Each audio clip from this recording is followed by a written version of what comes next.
Mabuhay morning mga langga. It's the next day. Hindi ko na natuloy yung vlog ko yesterday kasi naging busy na sa kusina. And then, very tired. So, i-continue na lang natin today. Me and Dion are going back to the high street. Kapag pabook ako ng haircut today. So, 12 o'clock yung schedule. So, mag-cycle ulit kami ni Dion kasi maganda ulit ang araw.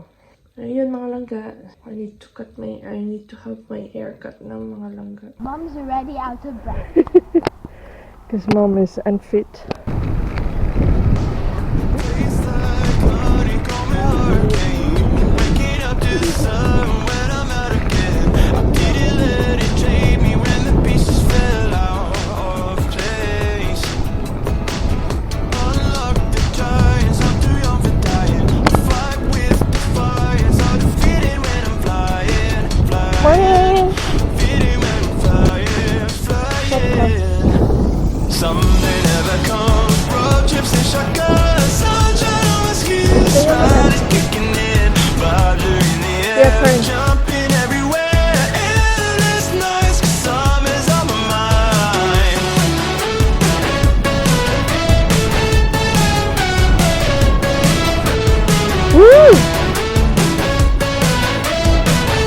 That was nice.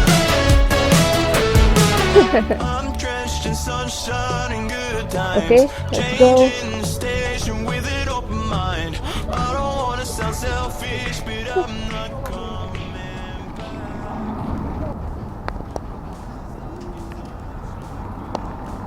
We are back in the high street. Ganda ng pa-flowers nila dito mga langga. Look.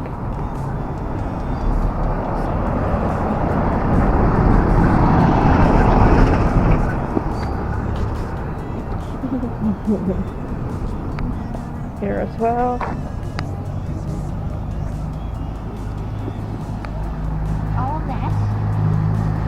On this high street.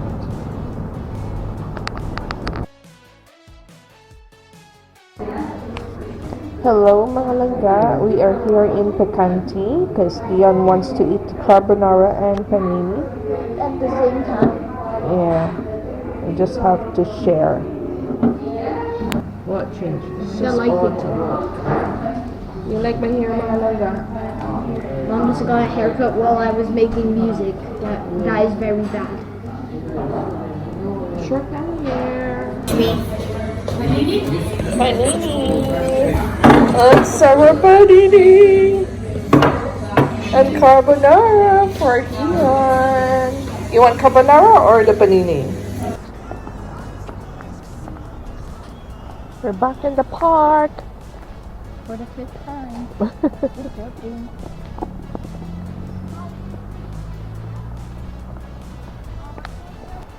Merong river dito mga langga. Yan, river.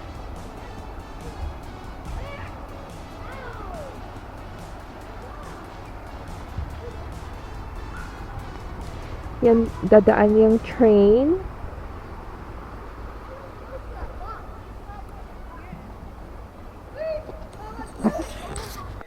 Nandito na kami sa bahay mga langga. Ito, nag-harvest ako ng mga strawberries. Meron kasi kami maliliit na garden. Taniman ng strawberries sa likod. Anong likod? Anong likod sa Tagalog? At the back garden. Hindi nga pala back garden kasi nasa side siya. Side garden. So, yan. Ang liliit. Ang cute. Sabi kasi ni Gina, mag-harvest na ako. Baka yung mga bugs lang ang kakain nito. So, dyan lang muna yan. Say hello to my vlog.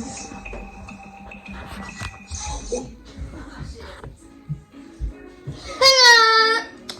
Not like that.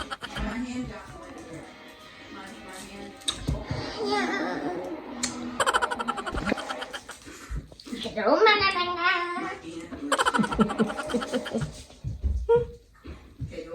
So, magpahinga lang muna ako mga langga. And then, mag-prepare ako ng dinner namin. Hindi kami nagtagal dun sa park kasi maraming tao. So, we decided to just come home. Wala, grabe. Ang laki talaga ng mukha, no? Tingnan nyo yung double chin natin dyan. Wala na tayong pag-asang pumayat, mga langga. I was trying so hard na magpapayat, pero wala talaga.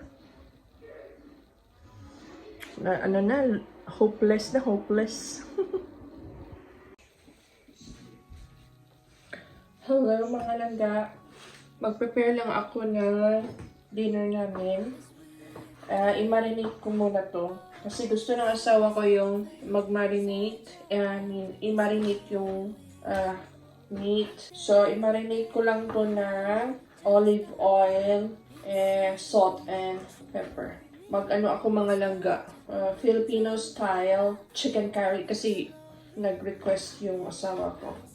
The last time when I cooked the chicken curry, nandun pa siya sa work, sa malayo niyang work. So, hindi niya natikman yun. Na-miss na raw niya yung chicken curry na Filipino style. And sana, masarap to kasi ako pa naman is chamba-chamba lang pag magluto.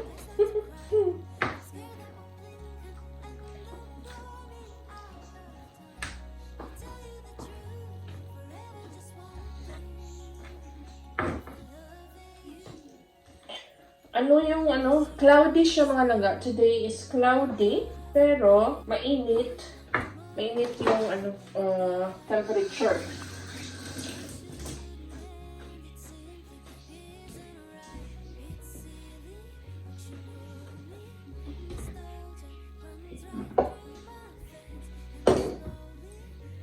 So, olive oil, salt, and pepper. I-marinate ko lang to at least an hour.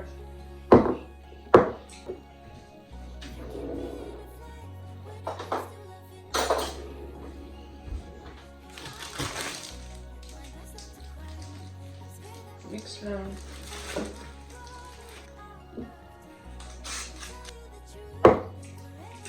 Gusto ko sanang i-marinate siya sa chicken curry, pero mukhang marami kasi siya eh. Baka hindi ko siya lutuin lahat. So, salt and pepper na lang.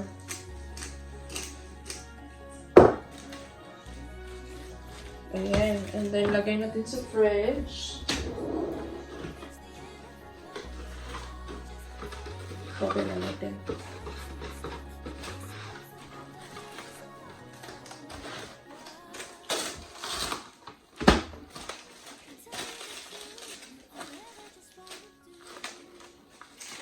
Lagay na natin sa fridge.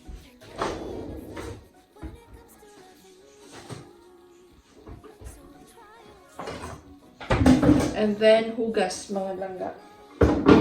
Parang bibili ako ng bagong selfie stick or monopod, mga langga. Kasi, ang liit pala to ng monopod ko. At saka yung isa, hindi na siya, bumababa siya.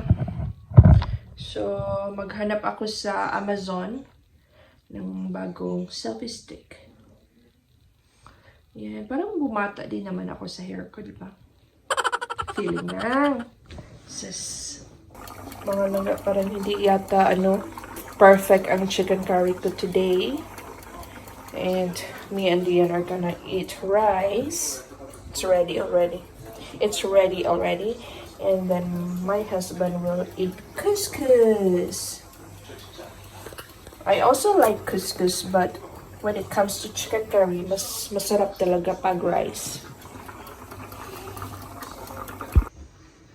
Mga langga, tapos na kaming nag-dinner. So, beer time for me. Si Amo nandun sa taas at naligo. Okay naman yung curry ko. Nagiging masarap naman. So, i-end na natin ang vlog. Maglilinis pa ako ng kitchen. Yung kitchen is, super magulo. Maglilinis ako. Pero, drink muna ako ng isang beer. And then mamaya, mga 8 o'clock, 8 or 9, mag-prepare ako ng baon ni Amo. Kasi ako nagpe-prepare ng baon niya para sa work niya. And then, Pero next time ko na ipakita yung pag-prepare ng ano niya mga langga. Maybe I will do nighttime routine. Cheers! Okay, see you again next time mga langga. Ta-ta!